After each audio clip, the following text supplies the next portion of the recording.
बहुत सारे स्टूडेंट्स का ये सवाल है सर कि सेंट्रल काउंसलिंग करे कि नहीं करे, क्योंकि उसके अलग अलग रीजंस हैं। किसी किसी का है कि स्टेट में ही चाहिए लेकिन स्टेट की उतनी अच्छी सीट्स वहाँ पे नहीं है।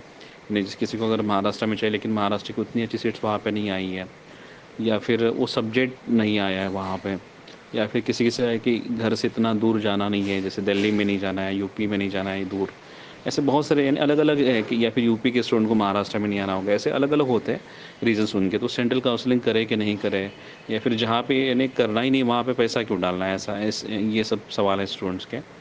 तो दोनों एंगल में बोलता हूँ कि दोनों एंगल से आप सोचिए कि उसमें आपको क्या करना चाहिए। ऐसा पहला हम ये सोचते हैं कि करना चाहिए, क्यों करना चाहिए ऐसा। तो इसमें भी देखिए, करते कोई भी चीज़ करते समय क्या होता है कि हमारा नुकसान मैक्सिमली क्या हो सकता है, ये पहले आपको सोचना चाहिए। तो एक दो ही नुकसान आपके हो सकते हैं मैक्सिमम। एक आपका सिक्योरिटी मनी है वो जा सकता है, या फिर रजिस्ट्रेशन फ़ी जा सकता है। रजिस्ट्रेशन फ़ी इतना ज़्यादा है नहीं, अगर डीम यूनिवर्सिटी का होगा तो 5000 है। और समझ लीजिए जो अगर गवर्नमेंट एडेड का होगा तो 2000 का या फिर 1000 का है। तो उतना ही नुकसान आपका हो सकता है कि जो रजिस्ट्रेशन फ़ी है वो आपका जा सकता है, जो 2000 का या फिर 1000 का या फिर डी यूनिवर्सिटी का सोचेंगे तो 5000 का है, वो आपको यानी फिक्स देना ही पड़ेगा। उतना एक छोटा पहला नुकसान हो सकता है, लेकिन उतना एडजस्टेबल अमाउंट है।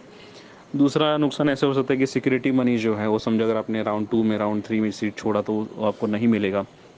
लेकिन उसके लिए अभी टाइम है, आप पहले राउंड बहुत बिंदास कर सकते हो। पहले राउंड में समझ लीजिए कोई सब्जेक्ट में आप ट्रैप होने की भी टेंशन नहीं है, आप किसी भी सब्जेक्ट को फ्रीली एग्जिट कर सकते हो, यानी उस इंस्टीट्यूट में जाने की भी ज़रूरत नहीं, ना एडमिशन लेने की ज़रूरत है। आपने जैसे समझो आपका लिस्ट आ गया था, अगर आपको लगता है कि ये सब्जेक्ट मुझे नहीं चाहिए, इंस्टीट्यूट नहीं चाहिए, आप वहाँ पे ना जाते हुए भी उसको छोड़ सकते हो। ऐसा तो पहले राउंड आप बिंदास कर लो, ज़्यादा कुछ उसमें डर की बात है नहीं। आपका बस रजिस्ट्रेशन फ़ी जाएगा, सिक्योरिटी मनी जाने का भी टेंशन नहीं है कि पहले राउंड में, ना ही आपको किसी सब्जेक्ट में ट्रैप होने का टेंशन है। तो पहला राउंड मैं बोलता हूँ उल्टा कर लो आप, उसमें कुछ ज़्यादा नुकसान है नहीं। फिर दूसरे राउंड के बाद आप सोच सकते हो कि करना है कि नहीं करना है ऐसा, क्योंकि उस टाइम पे तो आपको स्टेट का भी थोड़ा पिक्चर क्लियर हो जाता है, या फिर जैसे पहले राउंड के बाद समझ में भी आता है कि वैकेंसी कितना अभी बचा है सेंट्रल काउंसलिंग के लिए, ऐसा है। और फिर किसको नहीं करना चाहिए ये भी मैं बोलता हूँ कि किसको नहीं करना चाहिए। तो जैसे समझ लीजिए कि जिसको ऐसा लगता है कि मुझे स्टेट में ही चाहिए, महाराष्ट्र में ही चाहिए, मुझे बाहर जाना ही नहीं है, या फिर अपने स्टेट में चाहिए, कि जिसको अगर कोई गुजरात का होगा, कोई यूपी का होगा, जिसको मुझे अपने स्टेट में ही लेना है, मुझे बाहर जाना ही नहीं है, और मुझे स्टेट में ज़्यादा प्रोबेबिलिटी लग रहा है अच्छा, तो वो लोग सोच सकते हैं कि करना है कि नहीं करना है, ऐसा है।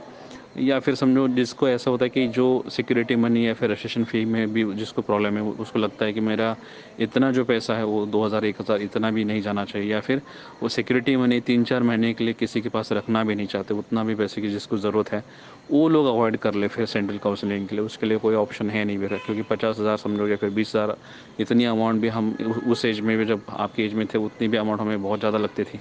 और उतना भी ऐसे पहले बोल के रखना पड़ता था घर वालों को कि इतनी अमाउंट मुझे लगने वाली है, तो लोग घर के पेरेंट्स हमारे तैयार रखते थे, और उतनी अमाउंट भी हमें बहुत बड़ी लगती थी, ऐसा है। तो ऐसा अगर आपका रहेगा बैकग्राउंड तो आप ज़रूर उसको थोड़ा अवॉइड कर सकते हो। अदरवाइज़ करने जैसा है तो है, पहला राउंड आप कोई ज़्यादा नुकसान वाला है नहीं, 2000 1000 का ही आपको नुकसान हो सकता है। बाकी जो डिपॉज़िट है जो भरने, एक्चुअल होता क्या है कि हम लोग डिपॉज़िट भरते समय हमें लगता है कि नहीं 20,000 50,000 इतनी अमाउंट 3 4 महीने किसी के पास रखने का मन नहीं करता हमारा, ऐसा ही होता है।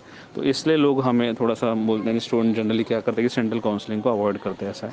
लेकिन काउंसलिंग करने से ही चांसेस डेवलप होते हैं, याद रखिए कि अगर समझो कहीं नहीं मिल रहा है तो ये एक चांस हमारा रहता है कि इसमें ही ले ले। जैसे फॉर एग्जाम्पल मैं आपको इस ऑडियो में और एक बोलता हूँ कि कभी कभी क्या होता है, आप महाराष्ट्र में देखोगे तो महाराष्ट्र की जो स्टेट काउंसलिंग है उसमें कंपटीशन ज़्यादा रहता है, बिकॉज सब मोस्ट ऑफ द स्टूडेंट्स जो रैंकिंग में महाराष्ट्र के होते हैं ऊपर, सभी महाराष्ट्र में आ जाते हैं। तो उस टाइम कंपटीशन और बढ़ जाता है, सीट्स एज़ कम्पेयर यानी कम लगने लगती है। प्राइवेट में भी समझो जो सीट्स है वो जल्दी निकल जाती है, तो उस टाइम पे ऐसा लगता है कि सेंट्रल काउंसलिंग से अगर भारतीय विद्यापीठ का समझो ले लेते सीट्स तो अच्छा हो जाता। अभी स्टेट में प्राइवेट में ही सीट्स नहीं मिल रहे, गायने के वगैरह जो कुछ अच्छा सब्जेक्ट होगा उसका। तो उस टाइम आपको लगता होगा कि नहीं अरे यार, उस टाइम भी मैंने भारतीय विद्यापीठ का या फिर डी का ले लिया होता तो अच्छा होता है, ऐसा है। तो इस कारण मैं बोलता हूँ हमेशा कि सेंट्रल काउंसलिंग का फॉर्म भर के रखो।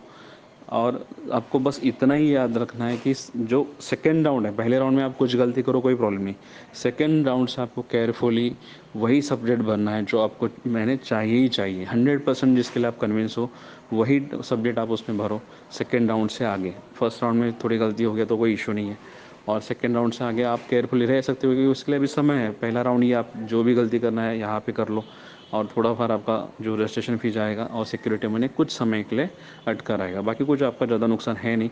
और किसको ना करना है, किसको नहीं करना चाहिए, वो भी मैंने बोला कि जिसको ऐसा लग रहा है कि नहीं मुझे अपने स्टेट में ही चाहिए, स्टेट में ज़्यादा प्रोबेबिलिटी है।